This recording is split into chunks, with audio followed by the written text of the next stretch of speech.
Some stories don't begin with happiness. They begin with waiting. I've spent many years collecting tales from the American frontier, not the gunfights and gold rushes you see in picture shows, but the quieter stories, the ones about ordinary folks finding their way to each other across impossible distances, stories about second chances, about hands that knew hard work, about hearts that learned to open again after grief had shut them tight. This is one of those stories. It happened in a small town called Clearwater, somewhere in the territories, back when trains still carried hope westward along with cargo and cattle. A woman named Evelyn stood on a platform one afternoon, waiting to be chosen, and a man named Samuel arrived late, covered in dust, looking for something he couldn't name. What happened next changed both their lives forever, but we'll let the story tell itself. The 4 o'clock sun pressed down on Clearwater Station like a hot iron on linen. The wooden platform smelled of creosote and dried tobacco spit, baked into the boards by 100 summer days. Evelyn watched the last wagon pull away. The blonde woman, the youngest of them. Barely 20, sat beside a rancher with clean boots and a new hat. She didn't look back. None of them had looked back. 5 women had stepped off that train 3 hours ago. 5 mail-order brides, each carrying a carpet bag and a letter of introduction. Now 4 wagons rolled down the dusty main street, carrying 4 of those women toward 4 different futures. Evelyn remained. She shifted her weight from one foot to the other. Her shoes pinched black leather, sensible heels, the kind a respectable woman wore. She'd bought them in St. Louis with the last of her savings. They'd looked fine in the shop window. Now they felt like punishment, the leather stiff and hot against her swollen feet. The station master emerged from his office, green eyeshade pushed back on his forehead. He smelled of ink and old sweat. He glanced at Evelyn, then at the empty platform, then back at Evelyn. "Train to St. Louis comes through tomorrow afternoon," he said. 2:15. "I'm waiting. Ma'am, the men who placed orders, they've all come and gone." "I'm waiting."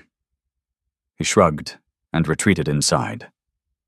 The telegraph machine clicked and chattered through the open window. Dit-dit-da.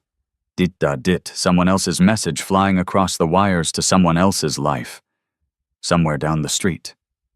A dog barked twice and fell silent. Evelyn did not sit down on the bench. She did not cry. She stood exactly where she'd been standing since the other women left, her carpet bag at her feet, her shadow stretching longer across the wooden boards as the sun moved west. She was 34 years old.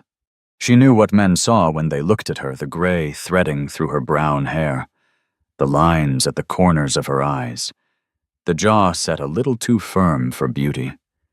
She'd watched their gazes slide past her this afternoon, like water around a stone. The young widow from Pennsylvania, loss of husband. Seeking fresh start. She'd been chosen first, then the school teacher from Ohio, then the 2 sisters from Kentucky, taken together by a pair of brothers who ran a feed store. Evelyn's letter had said, experienced in domestic work, good health, willing to relocate. It had not said 34, plain. Hands like a farm woman's. Maybe it should have. The water tower at the end of the platform dripped steadily into a puddle of mud. Drip, drip, drip. Each drop caught the light for a moment before it fell. A fly buzzed past her ear, circled twice, moved on. She counted the drips. 47, 48, 49. A sound reached her ears, faint at first, then growing. Wheels on hard, packed dirt, the creak of an axle that needed greasing, the snort of tired horses. Evelyn turned her head. A buckboard wagon came around the corner of the freight depot, pulled by two sorrel horses dark with sweat. Dust coated the wagon's sides, the seat, the man who drove it. He looked like he'd ridden through a flour mill and come out the other side. He pulled the horses to a stop, sat there for a moment, looking at the empty platform. Then his eyes found Evelyn. She did not move. He climbed down from the wagon seat, slow and deliberate, the way a man moves when his bones ache from a long ride. Tall, broad through the shoulders, sun-weathered face, beard trimmed short, eyes the color of creek water in shadow. He wore a work shirt with the sleeves rolled to the elbows, trousers tucked into boots that had seen 10 years of hard use. He walked toward her across the platform. His boots made solid sounds on the wood. He smelled of horse and dust and something else, hay, maybe, or dried grass. He stopped 6 feet away. Evelyn waited. His eyes moved to her hands first, not her face. Not her figure, her hands. She'd clasped them in front of her. But there was no hiding them, the calluses, the short nails, the roughness that no amount of cream would ever smooth away. "You know how to work," he said. It was not a question. 30 years now. He nodded once, looked at her face then, and she met his gaze without flinching. "I have 2 children," he said. "Their mother passed 2 springs ago. Fever took her in the night." He paused. "The children are not easy. Children never are." Something flickered in his eyes, surprise. Maybe. Or recognition. Like he'd expected her to flinch, and she hadn't. "Name's Samuel Mercer. I have a ranch 12 miles north. Cattle mostly, some horses." He paused again, working his jaw like the next words cost him something. "The house needs work. I need help." Evelyn looked at this man covered in dust, who had arrived 3 hours late, and found only her. She looked at his hands, working hands, scarred and strong, nails rimmed with dirt, and at the weariness that sat heavy on his shoulders like a yoke he couldn't set down. "Why were you late?" she asked. "Fence broke at dawn. Lost half my morning rounding up strays that got through." He said it plainly, without excuse or apology. "I figured whoever was left would be the patient kind." She almost smiled. "Almost. Or the desperate kind," she said. "Are you—" Evelyn picked up her carpet bag. The leather handle was warm from the sun, worn smooth where other hands had gripped it before hers, her mother's hands. Her aunt's hands. Now her own. "Mr. Mercer," she said. "I've been standing on this platform for 3 hours watching every man in this town look right through me like I was made of window glass. I came 2,000 miles on a train that smelled like coal smoke and other people's misery. I have 40 cents in my pocket and nowhere to go if you drive away." She met his eyes. "But I'm not desperate. I'm practical. There's a difference." Samuel Mercer studied her for a long moment. The telegraph chattered inside the station, the water tower dripped, the horses stamped and blew, eager to be moving again. Then he reached out and took her carpetbag from her hand. "Wagons this way," he said. "If this story stirred something familiar in your heart, I'd be grateful to know where you're listening from today.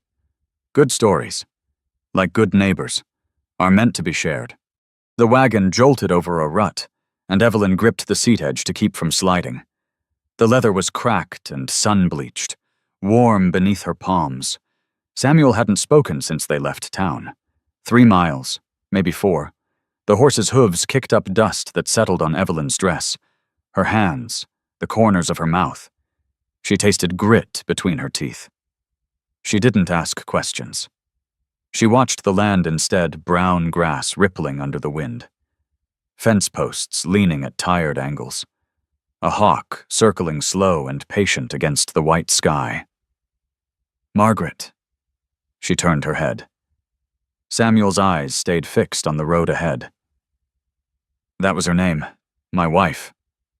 He worked his jaw like the words cost him something.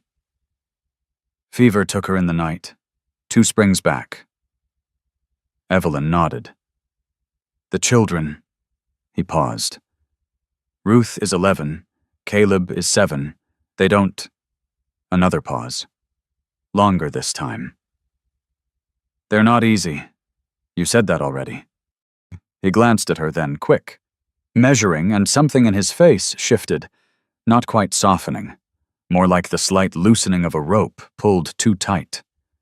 They rode on. The ranch appeared over a low rise, a 2-story house with a wraparound porch. A barn listing slightly to the east. A windmill turning lazy circles against the sky. Evelyn heard its creak before she saw it, metal on metal. Steady as a heartbeat. Somewhere a chicken clucked. A screen door banged in the wind. But it was the garden that caught her eye. Beside the porch, a patch of earth had gone wild. Thistle and crabgrass choked what might once have been rose. A rose bush sprawled sideways, half dead, strangled by morning glory vines. A wooden stake, with a faded ribbon, some kind of marker, jutted from the weeds at a broken angle. Someone had loved this garden once. Samuel pulled the wagon to a stop. The horses blew and stamped. The front door opened. A girl stood in the frame. Thin. Brown hair pulled back so tight it stretched the skin at her temples. Arms crossed over her chest. She didn't step forward. Didn't wave. Didn't smile. Behind her, half hidden in shadow, a smaller face peered out. A boy, 7 years old. Evelyn remembered. He had his father's eyes, and something else. Something wary. Something wounded. "Ruth," Samuel called. "Come say hello." The girl didn't move. "Pa said you'd be staying in the back room." Her voice carried flat across the yard. Cold as well water. "Supper's cold biscuits. I didn't cook nothing else." Then she turned and walked back inside. And the boy vanished with her. And the door didn't slam, but it didn't stay open either. It just swung shut with a soft click that somehow sounded louder than any slam could have. Evelyn looked at the closed door, at the wild garden, at the sunbonnet still hanging on a nail beside the window. Bleached almost white by 2 years of weather, no one had taken it down. 4 in the morning. Evelyn's eyes opened to darkness. No clock had woken her. No rooster yet. Just 30 years of rising before dawn, of lighting fires in other people's kitchens, of starting work while the world still slept. She lay still for a moment, listening. The house creaked and settled around her. Wind pushed against the window glass. Somewhere outside, a horse stamped in its stall. The room smelled of dust and something else, lavender. Faint and faded, coming from the pillow beneath her head. Margaret's pillow, Margaret's room. She dressed quickly in the dark, the same calico dress, wrinkled now from the journey, and felt her way down the narrow hall toward the kitchen. The floorboards groaned under her weight, announcing each step. The stove was cold. She knelt before it, found kindling in the box beside it, struck a match. The flame caught, small and orange, throwing shadows on the wall. She fed it slowly, carefully, the way she'd done 10,000 times before in 10 different kitchens that had never been her own. The room revealed itself in the growing light. Flour dusted the counter near the barrel someone had scooped carelessly and not wiped up. A cast-iron skillet sat on the stove. a skin of old grease congealed white across its surface. Dirty plates stacked in the wash basin, crusted with something that might have been beans 3 days ago. A coffee grinder bolted to the wall, grounds scattered beneath it like brown snow. Samuel had been managing alone. It showed in every corner. Evelyn found bacon wrapped in cheesecloth in the cold box. Eggs in a basket by the door, brown shells, some still warm from yesterday's laying. Cornmeal in a tin canister with a dented lid. She worked without hurrying, her hands remembering motions her mind didn't need to guide. Crack the eggs. 1, 2, 3. The yolks sat bright and yellow in the bowl. Slice the bacon thin, the knife needed sharpening. But it would do. Heat the grease until it shimmered and popped. The cornmeal went into a pot with water and salt, stirred slow to keep it from lumping. The smell filled the kitchen, bacon fat and wood smoke, and something almost sweet from the cornmeal as it thickened. The smell of morning. The smell of someone caring enough to cook.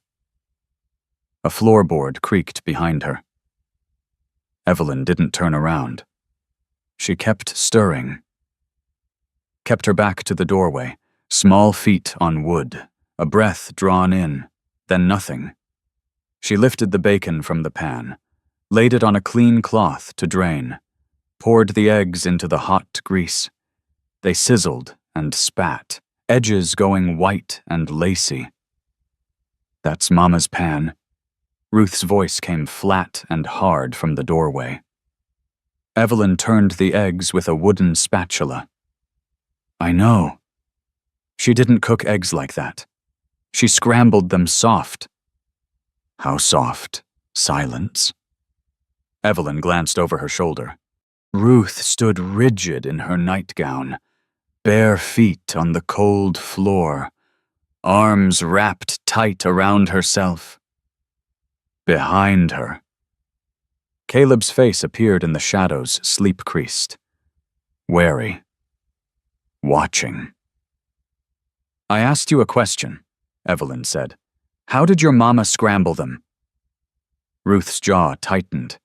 "You're not allowed to use her things. The pan's for cooking. Your mama cooked with it. Now I'm cooking with it. You're trying to replace her." Evelyn set the spatula down. She turned fully, wiping her hands on her apron, and looked at the girl. Really looked at the dark circles under her eyes, at the way her fingers dug into her own arms, at the tremor in her chin that she was fighting so hard to hide. "I can't replace your mama," Evelyn said. Her voice came out quieter than she'd intended. "Folks who pass on, they leave a space nobody else can fill. I know that better than most." She paused. "I'm only making breakfast." Ruth's eyes went bright and wet. Her lip curled. "I'm not eating it." And she grabbed Caleb's arm, yanked him backward. He stumbled, caught himself on the doorframe. For one moment his eyes met Evelyn's, wide, uncertain, hungry in more ways than one. Then Ruth pulled him down the hall, and a door slammed somewhere in the back of the house. Evelyn stood alone in the kitchen. The eggs had gone crisp at the edges. She moved the pan off the heat, spooned the cornmeal mush into a bowl, laid the bacon on a plate, set it all on the table with 3 forks, 3 spoons, 3 cups of water from the pump. Then she sat down in a chair that wasn't hers, at a table that wasn't hers, and waited. The clock on the wall ticked. The fire popped in the stove. Outside. The rooster finally crowed late, like everything else on this ranch. Footsteps in the hall. Light ones. Hesitant. Caleb appeared in the doorway again.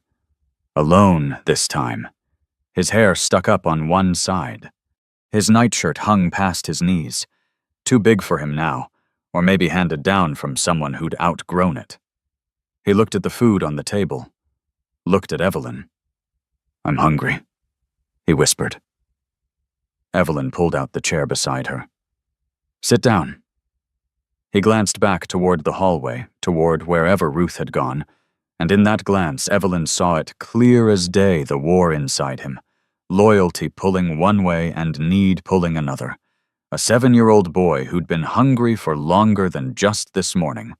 Then he crossed the kitchen on bare feet and climbed into the chair. But he didn't pick up his fork.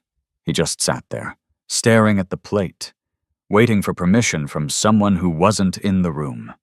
The second week, morning sun slanted across the porch as Evelyn found Samuel checking the harness on his horse. "I want to clear the garden," she said. He didn't look up. His hands kept working the leather straps, testing buckles, adjusting lengths. The horse stamped and flicked its tail at a fly. "The one by the porch," she added. "It's gone to weeds." Samuel's hand stopped. He stood there, back to her, shoulders rigid under his work shirt. A meadowlark called from the fence post. The windmill creaked its endless circle. Evelyn waited. He turned his head. Not all the way. Just enough that she could see the edge of his jaw. The tension in it. "That was Margaret's. I know." He was quiet for a long time. Then he finished with the harness, gathered the reins, and swung up into the saddle. The leather groaned under his weight. "Do what you want," he said. He rode out toward the north pasture without looking back. Evelyn found the tools in the barn, a hoe with an ash handle worn smooth by years of use, a rusted trowel, leather gloves too big for her hands. She carried them to the garden and stood at its edge, studying the tangle of growth. Thistle had taken over the left side, thick stalks bristling with purple flowers gone to seed. Crabgrass choked what might have been a vegetable bed. The rose bush sprawled sideways, half its canes dead and gray, the living one strangled by morning glory vines that had climbed and twisted and pulled it toward the earth. She put on the gloves, knelt in the dirt, started pulling weeds. The morning glory came up in long runners, roots clinging to the soil like fingers that didn't want to let go.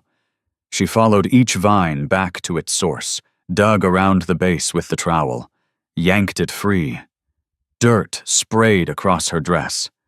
Sweat gathered at her temples and ran down the sides of her face, dripping off her chin. The earth smelled dark and rich when she turned it alive, despite 2 years of neglect. Earthworms curled pink in the broken soil. A beetle scurried away from her trowel. She pulled Thistle until her palms burned through the gloves, until her knees went numb from kneeling on stones, until her back ached with a familiar pain she'd known since girlhood. By noon, her throat was parched. By mid-afternoon, her arms trembled when she lifted the hoe. She kept working. The kitchen curtain moved. Evelyn didn't look up. She'd seen Ruth watching earlier, a pale face behind the glass, there and then gone like a ghost that couldn't decide whether to haunt or leave. The girl hadn't come outside, hadn't said a word, just watched, let her watch. The third day. Evelyn found the tin box. It was buried beneath a collapsed tomato cage. Half hidden by dead leaves and matted grass, a small rectangular tin with a faded label she could barely read. She brushed off the dirt, pried open the lid with her thumbnail. Seeds. Dozens of small paper envelopes, each one labeled in careful handwriting. Tomato, brandywine, summer squash, marigold, French, pole beans, cucumber, pickling. Margaret's handwriting, Margaret's seeds, saved for a spring that never came. Evelyn closed the lid and set the tin aside on the porch step. She turned to the rosebush. Most of the canes were dead, brittle and gray, snapping like old bones when she tested them. But near the base, where the plant met the soil, she found green. Living wood beneath the bark, pale and moist when she scraped it with her nail. She dug around the roots carefully, loosening the packed earth with her fingers, pulling away the last of the morning glory that had tried to choke it dead. The roots came up white and damp. Alive. Still alive, after everything. Evelyn pressed the plant back into the soil, tamped the earth around it with both hands, poured the last of her water bucket over the base, and watched it soak in, darkening the dirt. The sun was going down when she heard footsteps on the porch. Samuel stood at the top of the steps, a full bucket in his hand. He looked at the garden, at the cleared beds, the piles of pulled weeds drying in the evening air, the rosebush standing upright again, and his face did something she couldn't quite read. Pain, maybe, or gratitude, or both tangled together so tight he couldn't separate them himself. He came down the steps and set the bucket beside her. "You've been out here 3 days straight." "The soil's good." Evelyn wiped her forehead with the back of her wrist, leaving a smear of dirt. "Just needed someone to pay attention." Samuel lowered himself onto the porch steps. He sat with his elbows on his knees, hands hanging loose, eyes fixed on the garden. A mourning dove called from somewhere near the barn. The sky turned gold, then pink, then purple at the edges. Margaret used to say flowers were like prayers you could see. He shook his head slowly. I never did understand what she meant by that, but she sure loved this garden. Evelyn turned another shovelful of earth, broke up a clod with her fingers, feeling the cool dirt pack under her nails. "She was right," Evelyn said. "You understand it?" "No." She set down the trowel, looked at him directly. "But I reckon I believe her." Samuel held her gaze. The last light caught his eyes, turned them almost golden for a moment. He opened his mouth like he might say something else. The screen door creaked open behind them. Ruth stood in the doorway. The tin box of seeds clutched against her chest. Her knuckles had gone white around it. "These were Mama's," she said. Her voice shook. "You had no right to touch them." The third Sunday. Evelyn stood in the small wooden church, hymnal open in her hands, and watched Ruth's lips. The girl wasn't singing.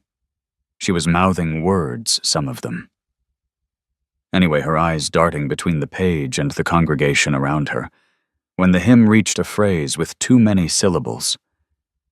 Ruth's mouth stopped moving altogether. She just stood there, staring at the page, face flushed red to the ears. Caleb didn't even pretend. He held his hymnal upside down. The church smelled of beeswax candles and old wood, and the lavender water Mrs. Hendricks in the front pew had dabbed behind her ears.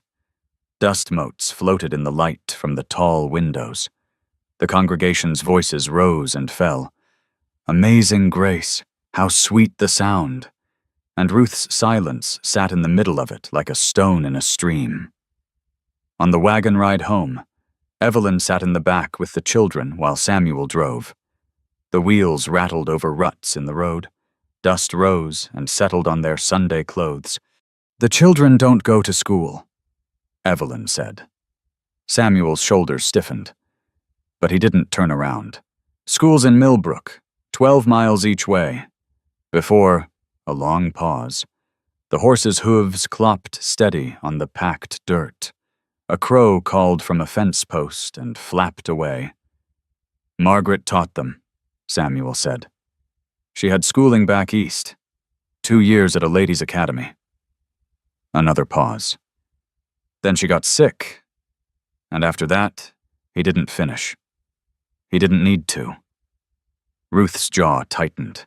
She stared straight ahead at the back of her father's head, arms crossed, saying nothing. But her hands had balled into fists in her lap. That evening, Evelyn found Samuel alone on the porch, staring out at the darkening fields. "I can teach them," she said. "Reading, writing, arithmetic. I taught myself mostly, but I taught myself well enough." Samuel looked at her for a long moment. The crickets had started up, a steady chirping from the grass.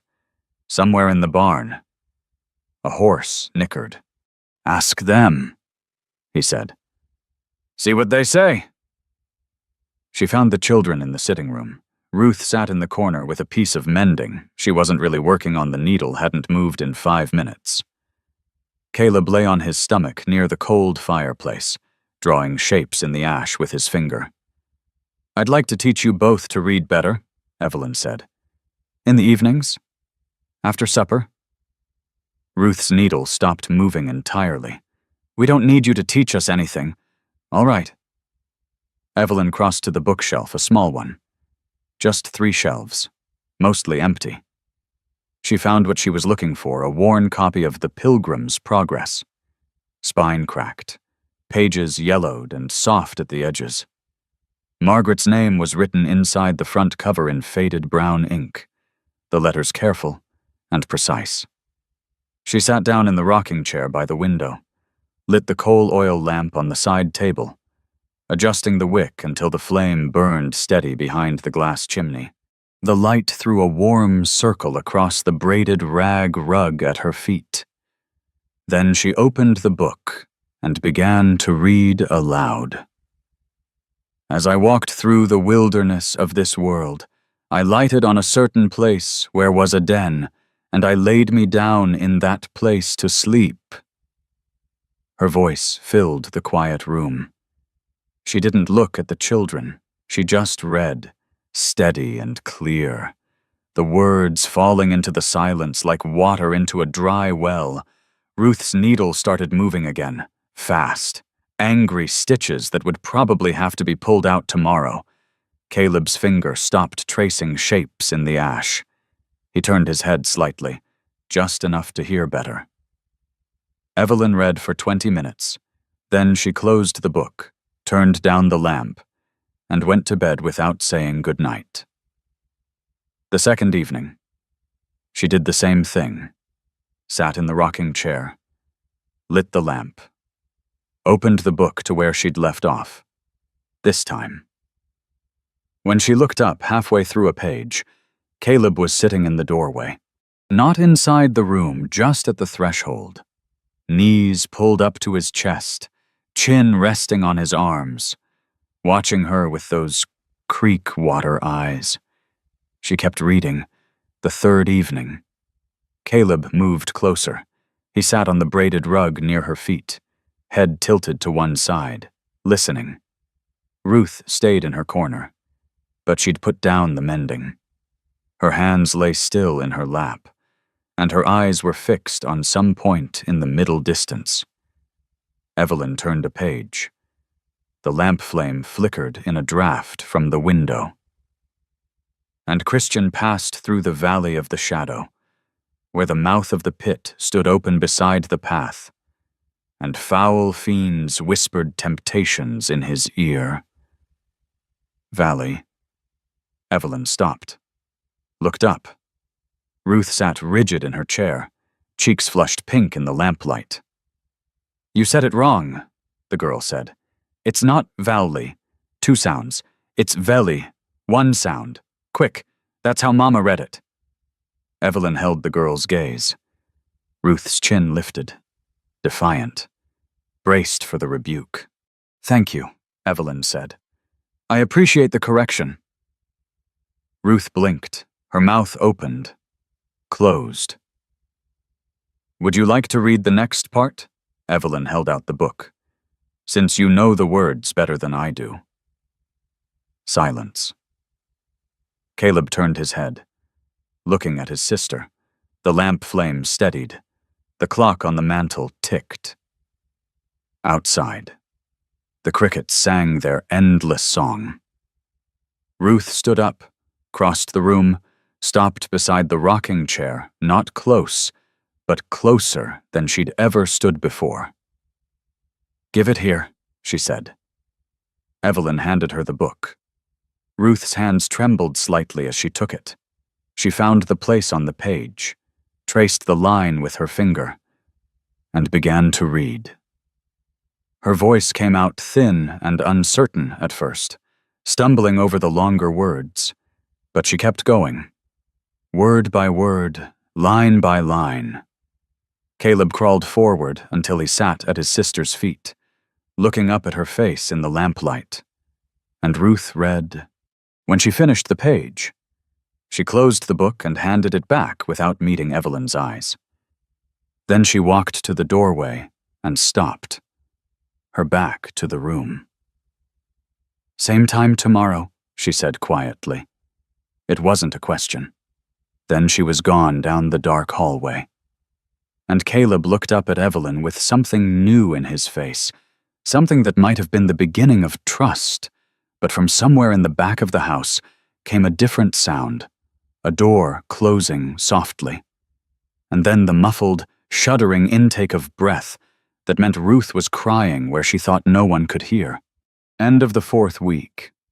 Supper had been quieter than usual, just the scrape of forks on plates, the clink of water glasses, the tick of the clock on the wall. Ruth picked at her food, pushing beans from one side of her plate to the other, not eating.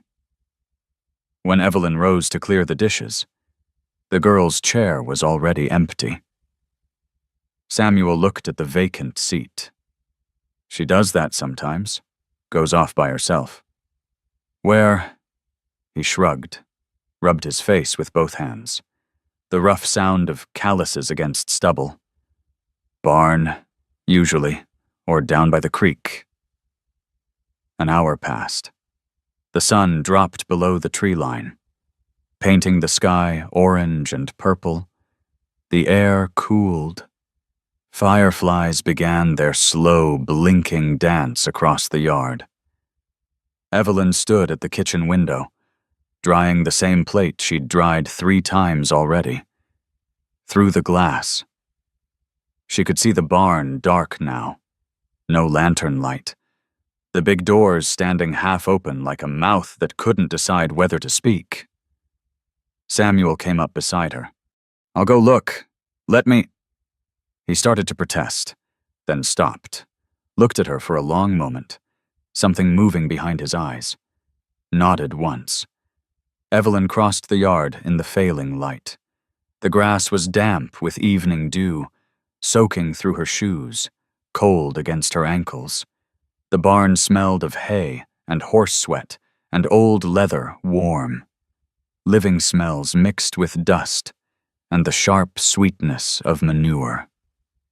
She stood in the doorway, letting her eyes adjust to the deeper darkness inside. "Ruth." No answer, just the shuffle of horses in their stalls, the creak of old wood settling. She moved deeper into the barn. Past the horses, the sorrel mare turned her head. Ears pricked forward past the workbench, cluttered with tools and bent nails and a coffee can full of screws. Past the milk pail hanging on its nail. A ladder led up to the hayloft. Rough-hewn rungs worn smooth in the middle by years of climbing hands. She put her hand on the first rung. A sound from above. Soft. Muffled. The kind of sound someone makes when they're trying not to make any sound at all. Evelyn climbed. The hayloft was dark except for the last gray light coming through the gaps in the wall boards, thin stripes of fading day falling across the hay bales. The air was thick and warm. sweet with dried grass and dust that tickled her nose. Ruth sat in the far corner, knees drawn up, face buried in something she clutched against her chest. Her shoulders shook. Evelyn stopped at the top of the ladder, waited. Ruth's head came up, even in the dim light. Evelyn could see the wet streaks on her cheeks, the red rims around her eyes, the way her nose had gone blotchy from crying. The girl was wrapped in a wool shawl, hand-knotted fringe, faded blue pattern with small yellow flowers woven through it. Margaret's shawl had to be. "Go away," Ruth said. Her voice came out thick and ragged, torn at the edges. Evelyn didn't go away. She climbed the rest of the way into the loft and sat down on a hay bale. 6 feet from the girl. Not close, but not leaving either. "I said go away." "I heard you." Ruth's face contorted anger and grief and something else, something desperate, all fighting for control. "You don't belong here. You cook in her kitchen. You sit in her chair. You dig in her garden." Her voice rose, cracking like thin ice. "You're making him forget her." The words hung in the dusty air. An owl called from somewhere outside, one long, mournful note. Evelyn said nothing for a moment. Then, "Your pa hasn't forgotten her." "He smiles now." Ruth's voice broke on the word. "He talks at supper. She pressed the shawl against her face and made a sound that wasn't quite a scream and wasn't quite a sob, something in between. Something that had been building for 2 years. "She's only been gone 2 years, and already everything's changing, and it's because of you. I know. You don't know anything." Evelyn looked at her hands, at the calluses and the scars and the dirt still under her nails from the garden. She'd carried her own grief in these hands for more than 20 years now. "I was 12 when my mama died," she said quietly. "Fever. Same as yours." I sat beside her bed for 3 days, holding her hand, watching her slip away. She passed on a Tuesday morning while I was sleeping in the chair beside her. Ruth's crying hitched. She didn't look up, but she'd gone still. My papa lasted 3 more years after that.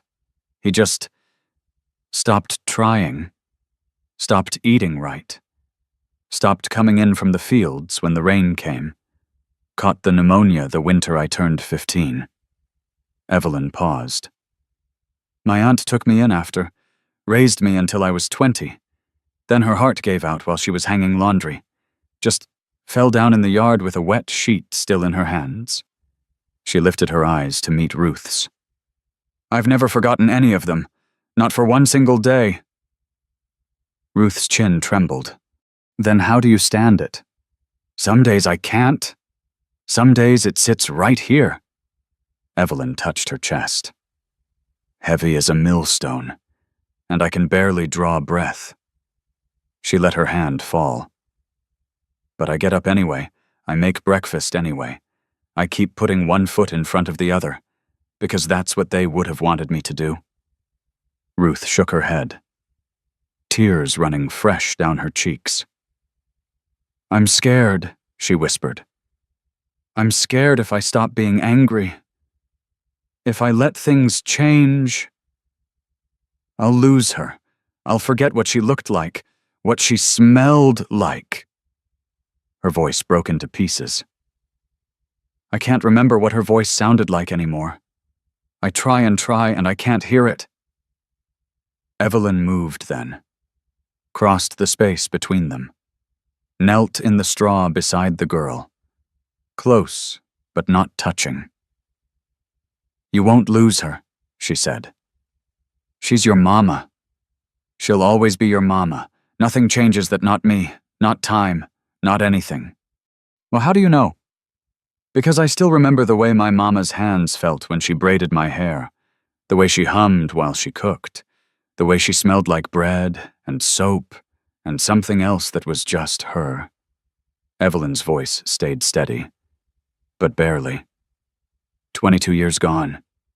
And I remember. Ruth stared at her. Does it ever stop hurting? No. Ruth's face crumpled. But you get used to carrying it, Evelyn said. Like an old suitcase you've carried so long you don't notice the weight anymore. The owl called again, closer now. The stars were coming out through the gaps in the roof boards. First one, then 3, then a dozen, then more than she could count. Ruth reached out. Her fingers found Evelyn's sleeve, gripped it. They sat like that, not speaking, while the sky turned fully dark and the moon rose white and round above the barn. The horses settled below. A cat. Evelyn hadn't known there was a cat padded across the loft floor and disappeared into the shadows. Ruth stood, still clutching the shawl around her shoulders.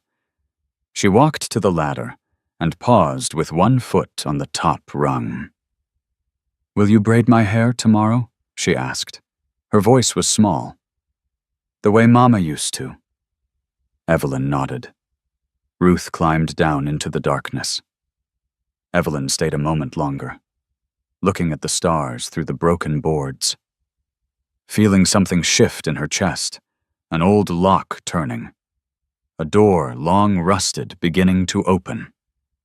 Then Samuel's voice cut through the night, calling from the house, and there was something in it she hadn't heard before, an edge of urgency that made her move toward the ladder without thinking. 6 weeks. The garden had come alive. Evelyn stood at the edge of it in the early morning light, watching the tomato seedlings push through the dark soil, small green fists uncurling toward the sun. The marigolds Margaret had saved were coming up too, a row of fuzzy gray-green leaves along the border. Even the rose bush had put out new growth, 3 pale buds swelling at the tips of the surviving canes, tight as fists but softening day by day. The screen door banged open behind her. Evelyn, look!" Caleb ran across the porch, bare feet slapping the boards. A piece of paper clutched in his hand. He skidded to a stop beside her, breathing hard, and thrust the paper toward her face. "I drawed our family," he said. "See?" 4 stick figures stood in a row on the page, drawn in charcoal from the fireplace. A tall one with a beard that would be Samuel, a medium one with a triangle dress, 2 smaller ones, holding hands. Evelyn's throat tightened. "Who's this?" she asked, pointing to the figure in the dress. "That's you." Caleb looked up at her. Matter of fact. "And that's Pa, and that's Ruth, and that's me. I made your hair brown like it really is." He'd drawn her with a smile. A big, crooked smile that took up half her charcoal face. "It's beautiful," she said. Her voice came out strange, thick around the edges. Caleb beamed and ran back inside, the screen door slamming behind him. Evelyn folded the paper carefully and slipped it into her apron pocket. That afternoon, Ruth appeared in the kitchen doorway while Evelyn kneaded bread dough, her hands white with flour. "Could you—" The girl stopped, twisted her fingers together, tried again. "Would you braid my hair like we talked about?" They sat on the edge of Ruth's bed. Evelyn worked the brush through the girl's tangled hair. She still wasn't caring for it properly. But she was trying now. The knots came out easier than they had that first time. "Mama did 3 strands," Ruth said quietly, starting high, and she hummed. Evelyn began to braid, her fingers finding the old rhythm. She hummed Amazing Grace, the only hymn she knew all the way through, and felt Ruth's shoulders slowly relax under her hands. When she finished, Ruth touched the braid, ran her fingers down its length. "It's not exactly the same," she said, "but it's good." Evening came soft and golden. The children went to bed early. Caleb worn out from chasing chickens. Ruth quiet but calm after their time together. The house settled into stillness. Evelyn found Samuel on the porch, 2 cups of coffee on the rail beside him. He handed her one without a word. The tin cup was warm in her hands, steam rising in the cooling air. She sat down beside him on the porch swing, the one he'd told her Margaret had asked him to build, years ago. The chains creaked as they swayed gently. Crickets sang from the tall grass. A whippoorwill called from somewhere near the creek. "Garden's coming along," Samuel said. "It is. Margaret would have—" He stopped, worked his jaw, started again. "She would have liked you. I think the way you just do what needs doing. Don't ask for thanks."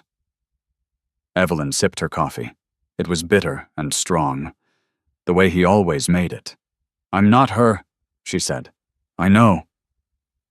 He turned his head, looked at her directly.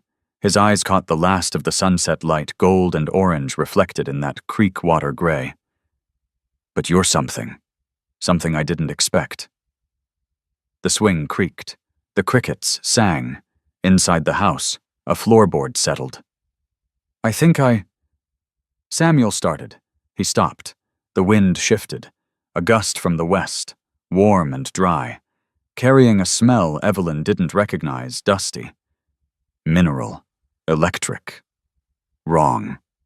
Samuel's whole body went rigid. He stood up so fast the swing jerked backward on its chains. His coffee cup hit the porch boards, spilling brown liquid across the wood. He was staring west, where the sunset had turned the horizon a strange color, not orange anymore. Copper. Dark copper. Spreading upward like a bruise. The horses screamed in the barn. "Samuel, what—" He grabbed her arm. His fingers dug in hard enough to hurt. "Get the children," he said.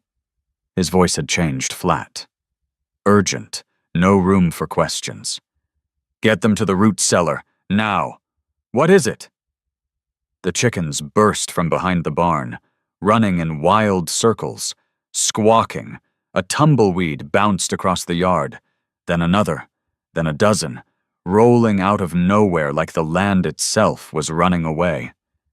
Samuel's face had gone pale under the weathered brown. "Dust storm," he said. "Big one, coming fast." He released her arm and ran for the barn, shouting for the horses. "You have maybe 5 minutes, maybe less. Get the children underground and don't come out until I come for you." Evelyn stood frozen for 1 heartbeat. 2. The copper sky swallowed the last of the light. The wind rose, warm and gritty, carrying the first fine dust that stung her eyes and coated her lips. Then she turned and ran for the house. The cellar door was heavy old oak, swollen with moisture, hinges rusted and stiff. Evelyn yanked it open with both hands, muscles straining. "Down," she said. "Now!" Caleb scrambled down the wooden steps, half falling in the dark. Ruth hesitated at the top, looking back toward the barn where Samuel had disappeared into the swirling dust. "I should help Pa." Evelyn grabbed the girl's arm. "Your pa needs you safe. Down." Ruth went. Evelyn followed, pulling the door shut above her head. The latch caught with a dull thunk. Darkness swallowed them whole. She fumbled along the earthen wall, fingers scraping across cool dirt and rough wood, until she found the shelf. Candle, matches. Her hands shook as she struck the match once. Twice the head scraped and flared. She touched the flame to the wick. Dim orange light pushed back the black. The root cellar was small, 8 feet by 10. Walls of packed dirt that smelled of damp earth and old potatoes. Shelves lined with mason jars of preserved vegetables, green beans, tomatoes, pickled cucumbers. A few burlap sacks lay heaped in one corner. The air was cool and close, thick with the smell of root vegetables and mineral soil. Above them, the storm hit. The sound came first, a roar like nothing Evelyn had ever heard. Not wind, not thunder. Something alive, something hungry. The cellar door shuddered in its frame. Dirt sifted down from the ceiling. Fine as flour, coating their hair, their shoulders. Caleb pressed against Evelyn's side. His whole body trembled like a newborn calf. His fingers dug into her arm hard enough to leave bruises. "Where's Pa?" His voice came out thin and high. "Where's Pa? He's keeping the animals safe." Evelyn pulled him closer. "He'll come when it's over." "How do you know?" "Because your Pa keeps his word." The roar grew louder. The jars rattled on their shelves, one tipped, rolled, shattered on the floor. Pickle brine spread across the packed earth, sharp and vinegar sour. Ruth flinched at the sound but didn't cry out. "It's going to take the house," she whispered. "It's going to take everything. The house will stand. You don't know that." Evelyn looked at the girl. Ruth's face was pale in the candlelight. Eyes too wide, hands clenched into fists at her sides. 11 years old, already motherless, now sitting in a hole in the ground while the world tore itself apart above her head. "No," Evelyn said. "I don't know for certain, but I believe it will." The candle flame guttered, nearly went out, steadied again. Dust came through the cracks around the door, a fine gray powder that coated their lips, gritted between their teeth. Evelyn pulled both children closer, one on each side, their small bodies pressed against her ribs. "Tell us something." Ruth's voice came sudden, urgent. "Tell us a story. Please." She paused. "Mrs. Evelyn?" Mrs. Evelyn. Still not Mama, but something. Something new. Evelyn closed her eyes. The storm screamed. The earth shook. "I came here on a train," she began. 2,000 miles from St. Louis. I sat in a car that smelled of coal smoke and sweat and fear. I didn't know where I was going. I didn't know who would be waiting. Caleb's trembling slowed. Ruth's breathing steadied. There were 5 of us. 5 women. All strangers. All hoping for something better. When the train stopped at Clearwater, the other women got chosen one by one. I stood on that platform and watched them leave. "What did you do?" Ruth whispered. "I waited. Weren't you scared?" "Yes." The storm howled. Something crashed above wood, splintering, metal shrieking. Caleb whimpered. Ruth reached across and gripped Evelyn's hand. "But you stayed," Ruth said. "I stayed." Evelyn squeezed the girl's fingers. "And now I'm not alone anymore. None of us are." They huddled together, the 3 of them tangled on the dirt floor, the storm raging above, the candle burning down to a stub in its tin holder, and Evelyn prayed. Not out loud, just in her heart, the way her mama had taught her. The roaring began to fade, slowly, gradually. The shaking stopped. The dust settled. The silence that followed was so complete, it rang in her ears. Then footsteps. Heavy, uneven, coming down the cellar stairs. The door creaked open. Samuel stood in the frame, covered head to toe in gray dust, a gash on his forehead, leaking blood down the side of his face. His eyes found them in the candlelight, found Evelyn with his children in her arms, and something in his expression crumpled. "Is everyone..." His voice cracked. "Is everyone all right?" Ruth pulled back from Evelyn, looked up at her father, then back at the woman who had held her through the storm. "We're all right, Pa," she said quietly. "Mrs. Evelyn kept us safe." Dawn came slow and gray through the dust-filmed windows. Evelyn stood on the porch, a cup of cold coffee in her hands, and looked at what the storm had left behind. Dust covered everything the yard.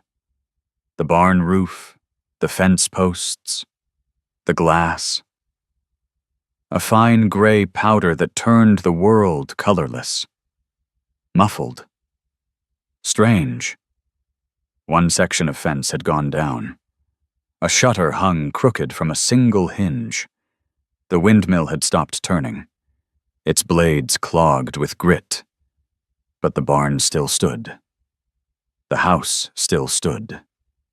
And the garden. Evelyn set down her coffee and walked across the yard. Her shoes left prints in the dust. She knelt at the edge of the garden bed, brushing gray powder from the leaves of the tomato seedlings she'd staked so carefully. Green. Still green. Bent, but not broken. The marigolds had survived too dusty but upright, and the rose bush stood where she'd braced it, its pale buds coated with grit but intact. Still reaching for light that would come when the sky cleared. Footsteps behind her, Samuel's boots appeared at the edge of her vision. "You saved more than you know," he said quietly. Sunday came bright and clean, the sky washed blue by the storm's passing. After church, Samuel hitched the horses and turned them north instead of toward home. "Where are we going?" Ruth asked. "Miller's Creek." Samuel said, "Haven't been there in a while. Figured it was time." They spread Margaret's quilt beneath the old oak tree, the patchwork one, with squares of faded calico and gingham, stitched by hands that had been still for 2 years now. The fabric was soft under Evelyn's palms, worn thin in places, holding the warmth of the sun. The creek ran shallow and clear over smooth stones, catching light, making small music. The air smelled of wet grass and mud and the wild mint that grew along the banks. A meadowlark sang from somewhere in the tall grass. Caleb lasted 3 minutes on the blanket before he was knee-deep in the water, trousers rolled up, chasing something in the shallows. "Got one?" He held up his cupped hands, water streaming through his fingers. "I got a frog. Let it go." Ruth scrambled to her feet. "It's going to—" The frog jumped. Caleb shrieked. Ruth laughed a real laugh, bright and startled, surprised right out of her. Evelyn watched them, the boy with his wet clothes, the girl with her careful braid coming loose, both of them alive and whole and laughing in the afternoon sun. The sound of it settled into her chest and stayed there.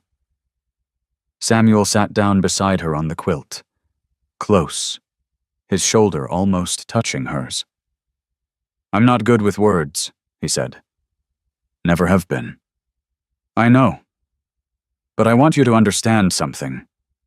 He turned to face her, reached out and took her hands in his, her rough, work-scarred hands with their calluses and broken nails. He held them like they mattered.